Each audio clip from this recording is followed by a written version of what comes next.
Muy buenos días, profesora Lilia Herrera, compañeros presentes, público invitado. Mi nombre es Marian Peters, yo le vengo a presentar el tema obligaciones naturales. Como inicio, quisiera hablar sobre obligaciones. Las obligaciones ocupan un lugar central como relaciones jurídicas determinantes de los deberes y derechos entre las personas. Sin embargo, no todas son exigibles judicialmente. Viendo esto, ahora, dentro de esta distinción entran las obligaciones naturales. Estas son un tipo particular de vínculo jurídico que, aun sin poder ser objeto de reclamación legal ante un tribunal, adquiere reconocimiento y validez cuando se cumple voluntariamente. Características esenciales de las obligaciones naturales. Como primer punto tenemos la inexigibilidad judicial. Esta es la característica más distintiva de las obligaciones naturales, ya que son reconocidas por no ser exigibles judicialmente.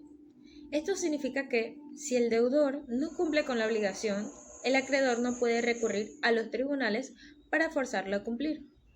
Esto la diferencia claramente de las obligaciones civiles, que pueden ser exigidas mediante acciones legales. Cumplimiento voluntario. Si bien no son exigibles, la obligación natural adquiere una importancia particular en el momento en el que el deudor decide cumplir voluntariamente.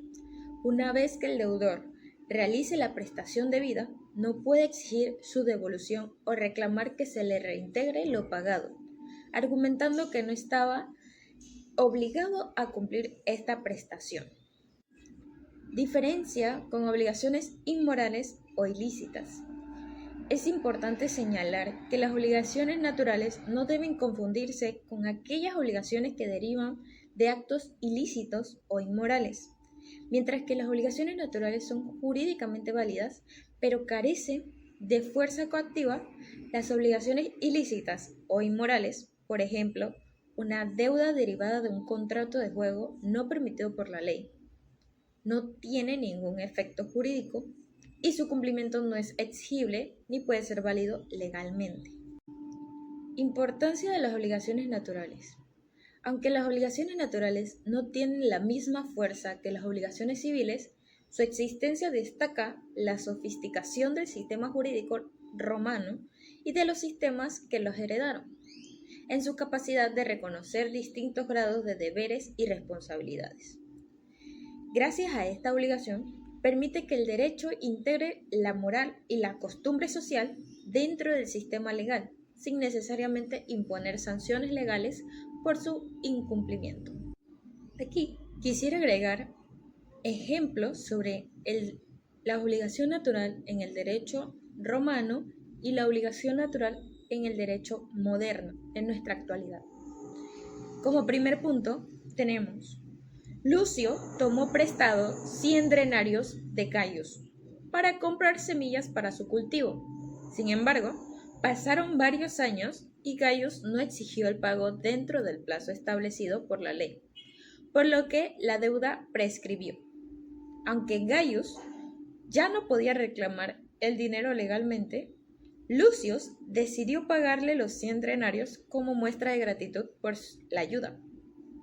Una vez hecho el pago, Lucius no podía exigir que Gaius le devolviera el dinero, ya que pagó voluntariamente. Este ejemplo en nuestra actualidad sería algo como: Pedro le debía a Juan $5,000 por un préstamo realizado hace 8 años. Como el plazo para exigir el pago de esa deuda ya venció, o sea, prescribió, Juan no podía demandarlo judicialmente. Sin embargo, Pedro, queriendo cumplir con su palabra, le pagó los 5,000. Ahora, Pedro no puede reclamarle a Juan que le devuelva el dinero, ya que el pago fue voluntario. Ahora, quisiera hablar sobre 3 obligaciones que para mí son puntualmente importantes para entender las obligaciones en general en el derecho. Obligaciones civiles. Estas son completamente exigibles y protegidas por el derecho. Se caracteriza por permitir al acreedor demandar judicialmente su cumplimiento en caso de incumplimiento por parte del deudor.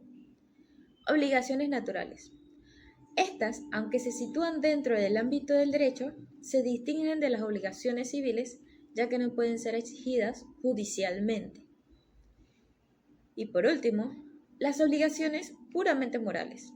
Estas son aquellas que no tienen reconocimiento o efecto jurídico. Y ahora se preguntarán, ¿la obligación natural se puede convertir en una obligación civil? Por supuesto que sí. Esto sucede cuando el deudor reconoce expresamente su obligación y se compromete a cumplirla. Este reconocimiento crea un nuevo vínculo jurídico que puede ser exigido. Igualmente puede suceder con las obligaciones civiles a natural.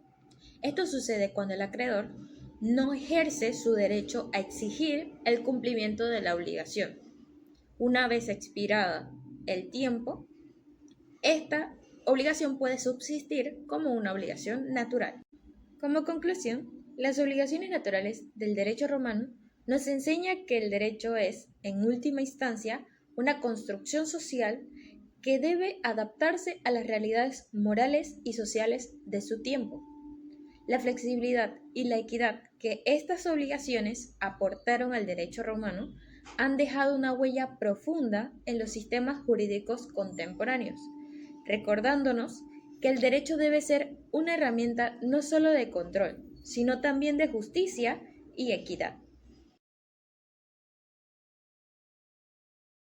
Muchas gracias por su atención.